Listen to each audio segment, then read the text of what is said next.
Olá, queridos amigos, queridas amigas. Que o Senhor vos abençoe, que o Senhor Deus vos guarde, que a face do Senhor Jesus possa resplandecer em cada um de vocês, dando-lhes o devido conhecimento, o entendimento e sabedoria, que todos tenham, sim, um belo dia. Vamos à lição? E hoje, domingo, 18 de janeiro de 2026, dentro desse novo trimestre, que é janeiro, fevereiro e março, a lição 4 de hoje, ela tem como título Desunião em Filipos. E a igreja de Filipos, ela foi a primeira igreja fundada cristã na Europa pelo apóstolo Paulo em sua segunda viagem por volta dos anos ali 50 e 51 depois de Cristo. E os primeiros convertidos na igreja, eles eram gentios, ou seja, estrangeiros, não eram judeus. Mas a surpresa do apóstolo que ele menciona para essa igreja de Filipos, que está lá em Filipenses 2, 1, 4, é que depois dele realizar realmente o seu grande sonho de fundar essa igreja, ali houve uma grande rivalidade, uma desunião entre os irmãos. E ele deu a entender na sua epístola que a ambição egoísta era uma das principais causas, da falta de unidade dentro da igreja de Filipos. E Paulo até afirmou: não faço nada por interesse pessoal ou vaidade, que está lá em Filipenses 2, versículo 3.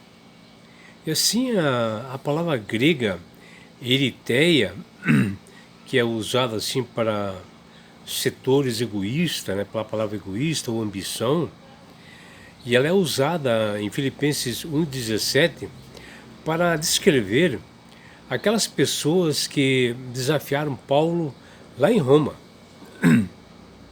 que eles buscavam promover a si mesmos em vez de defender a causa de Cristo e proclamar o Evangelho. E esse mesmo termo é traduzido também como discórdias, e aparece no contexto assim como obras da carne, que o apóstolo Paulo fala lá em Gálatas 5:20, onde Tiago também alertou sobre isto, onde ele diz lá: onde há inveja e rivalidade, aí há confusão e toda espécie de coisas ruins. Está em Tiago 3,16. E no caso, Paulo, ele apresenta assim soluções para esse problema dessa desunião que estava havendo na igreja de Filipos. E ele diz lá que um dos problemas, uma das causas para resolver esses problemas, era a exortação a Cristo que faltava, uma consolação de amor, onde devia ser revelada através de Jesus. Eles deviam ter uma comunhão do Espírito, ou seja, chamar a presença do Espírito Santo para que ele pudesse orientar essa igreja. Outro problema era chamado também de afeto, é um dom divinal que tinha em Cristo, que sempre foi ilustrada nas parábolas de Paulo. E outro que também deveriam ter era compaixão e misericórdia, que deveriam seguir Jesus. E o sexto ponto deveria manter uma unidade. E o que nós vemos na lição de hoje, que essa situação desse egoísmo dentro da igreja e essa desunião deve ter sido uma tremenda desilusão para o apóstolo Paulo, ele ver aquela igreja que ele fundou com tanto amor, com tanto carinho. E aliás, foi assim, foi feita essa igreja com bastante sacrifícios, muitos desafios, ameaças, e que tanto ele amava aqueles irmãos que ele vivia tendo contato direto através de cartas, né? Mas que agora ela estava cheia de rivalidades e sendo consumida assim através de contendas, brigas. E isto era ruim para a igreja. E o apóstolo usa em sua epístola uma linguagem assim bastante forte para descrever os problemas que estavam acontecendo ali. E ele diz: ambição egoísta, traduzida do grego, eritheia, que ele usou anteriormente na carta aos Filipenses, era o que realmente designava o que eles estavam fazendo. E usava essa palavra egoísta, né, ou eritheia, para se referir às pessoas assim, egoístas, né, pessoas que queriam para si as coisas, e que ocorreu isto lá quando Paulo estava em Roma, e que ele usou essa mesma palavra, onde as pessoas estavam empenhadas em promover a si mesmo, em vez de promover a causa de Cristo e engrandecer a igreja para que ela prosperasse. Esse mesmo termo egoísmo, traduzido também como discórdias entre as obras da carne, que está lá em Gálatas 5:20, também é uma das coisas ruins, né? Porque essas discórdias as pessoas entram em atritos, né? E às vezes torna-se difícil de haver uma relação novamente. E também o apóstolo Tiago, ele exorta no seu livro, quando ele diz: onde há inveja e espírito faccioso, aí há perturbação e toda a obra perversa. Tiago 3,16. A palavra do grego para vanglória ou vaidade, ela é usada unicamente aqui em Filipenses 2,3, no Novo Testamento. Mas aparece na literatura extra-bíblica no sentido de arrogância, de orgulho, de um vazio dessa igreja, orgulho oco, né? E de ter um sentido assim, inflacionado de si mesmo, né? E Paulo usa uma palavra intimamente relacionada ao admoestar os Gálatas, quando ele diz: não nos tornemos arrogantes, provocando uns aos outros, tendo inveja uns dos outros, que está lá em Gálatas 5:26.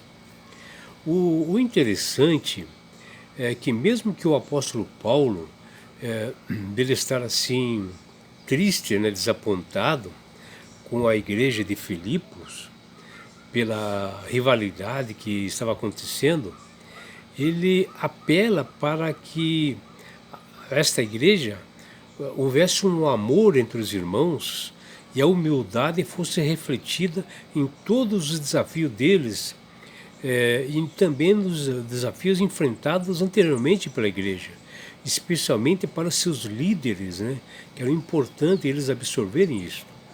Os efeitos da unidade cristã possuem a força que opera para o crescimento e o amadurecimento da igreja.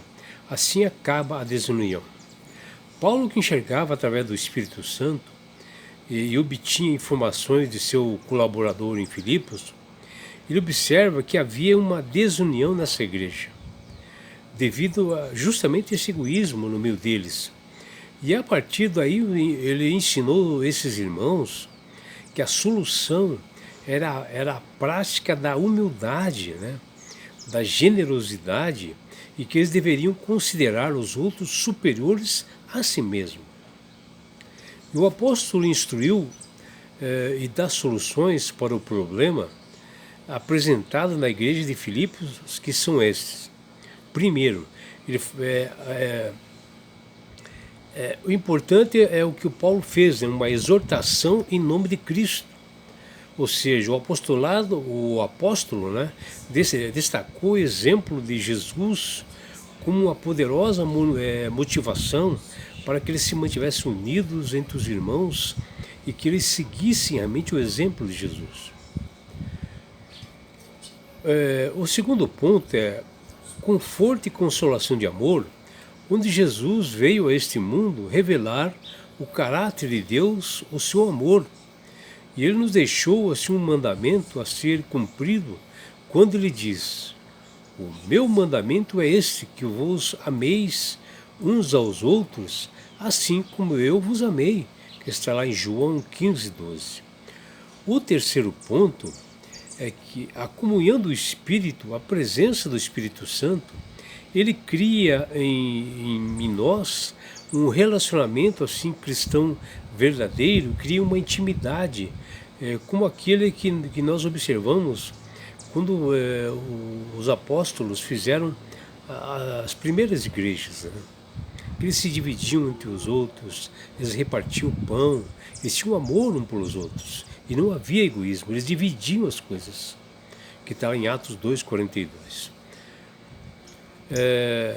O que nós podemos ver nas palavras de Paulo, em 2 Coríntios 13:13, é isto, né?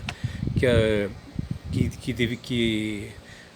a igreja ela deveria amar mais uns aos outros, ter empatia, né?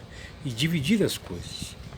O quarto ponto é afeto ou compaixão. É uma característica, um dom divinal que se manifesta na vida, que se manifestou, né, na vida de Cristo quando ele esteve entre nós, que nós podemos ver ali em Mateus 9:36, onde Jesus realmente ele se doava, né, ele se esvaziava dele mesmo para atender os mais necessitados, e que é mencionado ali em Mateus 20:34 e também em Marcos 1:41. E também que nós observamos isto, né, para um bom exemplo, é na parábola do bom samaritano, onde nós vemos, né, que aquela pessoa que tinha mais inimizade que aquele homem caído, foi que ele foi realmente acolhido, né, por esse bom samaritano, que levou para a Samaria e curou daquele homem que havia sido apanhado por salteadores. E outro exemplo para nós é do filho pródigo, né, que está lá em Lucas 15:20. O quinto ponto é que compaixão ou misericórdia, esta qualidade foi revelada por Deus e deve ser vista na nossa vida como os verdadeiros seguidores de Jesus, como fala lá em Lucas 6:36, onde nós devemos agir, nós devemos sentir e fazer da mesma forma que o Salvador Jesus fazia. O sexto ponto, que também é importante, é que uma igreja ela tem que ter uma unidade de pensamento, ter amor e propósito dentro dessa igreja, ter a mesma opinião, estar de acordo em manter a unidade, ter uma mente assim num só coração. Assim é difícil imaginar como o apóstolo Paulo poderia enfatizar mais fortemente a importância da unidade. E como o próprio Paulo exorta e salienta que nós devemos ter o mesmo modo de pensar e agir de Jesus Cristo, que está em Filipenses 2:5. E é por isso, meu amigo, minha amiga, meus amigos, minhas amigas, que nós vemos esses bons exemplos para nós, né? Uma igreja que foi feita com um grande amor, que foi Filipos, e eis que de repente estavam em contendas e brigas por egoísmo, né? Devido às pessoas quererem mais que as outras, que nós possamos levar para o nosso lado hoje, né, um mundo que está carecendo de tanta harmonia, de paz, e que nós temos que ter a empatia, sentir o que os outros sentem, para que nós possamos realmente ajudar, doar um pouco que nós temos para os mais necessitados. Que você tenha realmente um dia prazeroso e deleitoso ao lado do Criador do Universo. É o que deseja seu amigo João Carlos Amorim.